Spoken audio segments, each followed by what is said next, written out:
Vega Jewelers, luxury bridal jewelry exhibition sale. 1st and 2nd November, the Residency Towers at Coimbatore.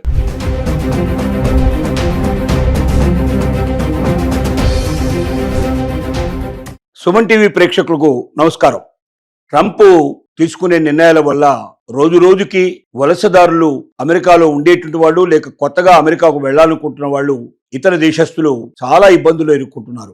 Dollar dream అని ఎంతగానో అమెరికాని ఆశించిన వాళ్ళు, America కలలు కంటున్న వాళ్ళు, అమెరికాకు వెళ్లి స్థిరపడాలి, జీవితాన్ని గొప్పగా సంపన్నం చేసుకోవాలి అని అనుకుంటున్న వాళ్ళు, అక్కడ చదువుకోవాలి, పేరు ప్రఖ్యాతులు తెచ్చుకోవాలనుకున్న వాళ్ళు కొందరు, అక్కడికి వెళ్లి స్థిరపడి డబ్బు సంపాదించుకోవాలని కొందరు, అక్కడికి వెళ్లి డబ్బు సంపాదించుకొని మళ్ళీ ఇండియాకు వచ్చేసి ఇక్కడ ఆనందంగా సంతోషంగా బతకాలని వాళ్ళు కొందరు, అక్కడే స్థిరపడిపోయి జీవితాన్ని చాలా గొప్పగా గడపాలనుకున్న వాళ్ళు కొందరు, ఇలా రకరకాలైనటువంటి వ్యక్తులు భారతదేశంలో చాలా మంది తయారయ్యారు. ఇతర దేశాల్లో కూడా ఉండేవాళ్ళు చాలా మంది కలగని వాళ్ళు ఉన్నారు. సడన్గా ట్రంప్ వాళ్ళ కళలన్నిటి కలలు చేశాడు. ఒక రకంగా H1B వీసాకి $1,00,000 పెట్టి ఆ ఒక్కసారే అన్ని కళల్ని అతను తెంపేసే ప్రయత్నం చేశాడు. తద్వారా చాలా కంపెనీలు జాగ్రత్త పడి ఏం చేశాయంటే, ముందు జాగ్రత్తగా మనకు TCS లాంటి కంపెనీలు, వాల్మార్ట్ లాంటి కంపెనీలు, పెద్ద పెద్ద దిగ్గజాలైన కంపెనీలు అన్నీ కూడా మనకు అమెరికాలో ఇక ఉండేటువంటి వాళ్ళనే తీసుకోవాలి, మనం ప్రపంచ ఇతర దేశాల నుంచి వచ్చే వాళ్ళని తీసుకుంటే $1,00,000 మనమే చెల్లించాల్సిన పరిస్థితి ఏర్పడుతుంది. కాబట్టి ఒక ఎంప్లాయీ మీద $1,00,000 చెల్లించి ఆ ఎంప్లాయీని తీసుకోవడం కన్నా లోకల్ టాలెంట్ను డెవలప్ చేసుకోవడమే మంచిదనేటువంటి నిర్ణయానికి వచ్చి ఆ వైపు ప్రయత్నం చేస్తున్న సమయంలోనే ఒక్కసారిగా మళ్ళీ ట్రంప్ తన నిర్ణయాలు మార్చుకున్నాడు. దానికి కారణం ఏంటంటే, పెద్ద కంపెనీలు విపరీతమైన ఒత్తిడి చేశాయి అమెరికన్ గవర్నమెంట్ మీద.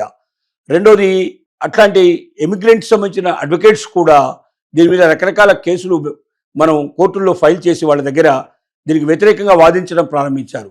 జడ్జిమెంట్స్ కూడా కొన్ని వ్యతిరేకంగా అమెరికన్ గవర్నమెంట్కి తీసుకున్న నిర్ణయాలకు వ్యతిరేకంగా వచ్చాయి. వీటన్నిటిని దృష్టిలో పెట్టుకొని ట్రంప్ కొంచెం నిర్ణయంలో కొద్దిగా సడలింపులు చేశాడు. ఆ సడలింపుల ప్రకారంగా అమెరికాలో చదువుకుంటున్న లేక భవిష్యత్తులో చదువుకోబోతున్న స్టూడెంట్స్ ఎవరైతే ఉన్నారో వాళ్ళ స్టూడెంట్స్ అయిపోయిన తర్వాత వాళ్ళు H1B వీసాకు అప్లై చేసుకున్నట్టయితే వాళ్ళకి ఎట్టి పరిస్థితుల్లో $1,00,000 కట్టాల్సిన అవసరం లేదు. రెండోది ఏమిటంటే, అమెరికాలో ఇప్పటికే వేరే చిన్న చితక జాబులు చేస్తున్న వాళ్ళు కానీ, లేకపోతే అక్కడ ఆల్రెడీ వేరే వీసాల మీద ఉంటున్న వాళ్ళు కానీ, అలాంటి వాళ్ళు కూడా, అంటే ఎక్సెప్ట్ టూరిజం వీసాలు ఇట్లాంటివి కాకుండా L1 వీసాలు కానీ లేకపోతే F1 వీసాలు కానీ ఇలాంటివి ఏమైనా కలిగి ఉన్న వాళ్ళు, వేరే జాబ్స్ సంబంధించిన వీసాలు కలిగి ఉన్న వాళ్ళు ఎవరైనా ఉంటే అలాంటి వాళ్ళు కూడా H1B వీసాకు అప్లై చేసుకున్నట్టయితే వాళ్ళకి ఎట్టి పరిస్థితుల్లో $1,00,000 చెల్లించాల్సిన అవసరం లేదు. ఒక కంపెనీలో H1B వీసా మీద వచ్చి అక్కడ పూర్తయిపోయినాక వేరే కంపెనీకి వెళ్ళాలనుకున్న వాళ్ళు కూడా H1B వీసా కోసం మళ్ళీ ప్రత్యేకంగా $1,00,000 చెల్లించాల్సిన అవసరం లేదు. అంటే అమెరికాలో ఒకసారి ఏదో రకంగా స్థిరపడిన వ్యక్తి తిరిగి H1B వీసాకు అప్లై చేసుకున్నట్టయితే అలాంటి వ్యక్తులు ఎవరు కూడా $1,00,000 కట్టాల్సిన అవసరం లేదనేటువంటి విషయాన్ని అనౌన్స్మెంట్ చేయడం వల్ల ఒక్కసారిగా ప్రపంచ దేశాలని కూడా ఊపిరి పీల్చుకున్నాయి. దాంట్లో భారతీయులు ముఖ్యంగా, ఎందుకంటే వచ్చేటువంటి L1B వీసాల్లో ప్రతి సంవత్సరం కూడా ఆల్మోస్ట్ ఆల్ H1B వీసాల్లో 171% వీసాలు భారతదేశానికే వస్తున్నాయి. దీని తర్వాత చైనా రెండో స్థానంలో 21% వస్తుంది వాటికి. అంటే ఈ రెండు దేశాలు కలిపి ఆల్మోస్ట్ ఆల్ స్టీప్ చేసినట్టే, సుమారుగా 92-93% ఈ రెండింటికే వచ్చినట్టయితే మిగతా ఏదో మిగిలినటువంటి 7-8% మాత్రమే ప్రపంచ దేశాలన్నీ పంచుకుంటున్నాయి. అంటే ఎక్కువ ఎఫెక్ట్ అవుతున్నది భారతదేశమే. కాబట్టి భారతీయులు ఊపిరి పీల్చుకున్నారు ఒక రకంగా. ఎందుకంటే F1 వీసాకి ప్రత్యేకంగా వేరే అంత గొప్ప డబ్బులు పెట్టాల్సిన అక్కర్లేదు. కానీ ముందు స్టూడెంట్గా అక్కడికి వెళ్ళి అక్కడ స్టూడెంట్షిప్ కంప్లీట్ చేసుకున్న తర్వాత H1B వీసాకు మనం అప్లై చేసుకున్నట్టయితే $1,00,000 కట్టాల్సిన అవసరం లేదు. మోరోవర్ ఇంకేంటంటే, ఇప్పుడు పోటీ కూడా తగ్గిపోతుంది. గతంలో అయితే ఏంటంటే, భారతదేశంలో తయారైన మేధావులు చాలామంది ఇక్కడ చదువు పూర్తి చేసుకొని అమెరికాలో కంపెనీల కోసం H1B వీసా కోసం దరఖాస్తు చేసుకున్నప్పుడు కంపెనీలు వాళ్ళలో ఉన్న మేధావులందరినీ తీసుకెళ్లే ప్రయత్నం చేసేది. అలాంటి మేధావులు ఇప్పుడు అక్కడ రావడానికి అవకాశం లేదు. కారణం ఏంటంటే, $1,00,000 అక్కడ ఉన్న కంపెనీలు పే చేసి ఇండియాలో ఉండే ఎంత పెద్ద మేధావులైనా తీసుకోవాలనే ప్రయత్నం చేయడం ఇంకా తప్పదనుకునే పరిస్థితుల్లో ఆ టాలెంట్ ఎక్కడ దొరకదు అమెరికాలో అనుకున్నప్పుడు తప్ప 99.9% ఎవరిని కూడా ట్రంప్ ఉన్నంతకాలం, ఈ విధానం ఉన్నంతకాలం కొత్త మేధావులు ఎవరిని కూడా భారతదేశం తీసుకెళ్లే పరిస్థితి లేదు.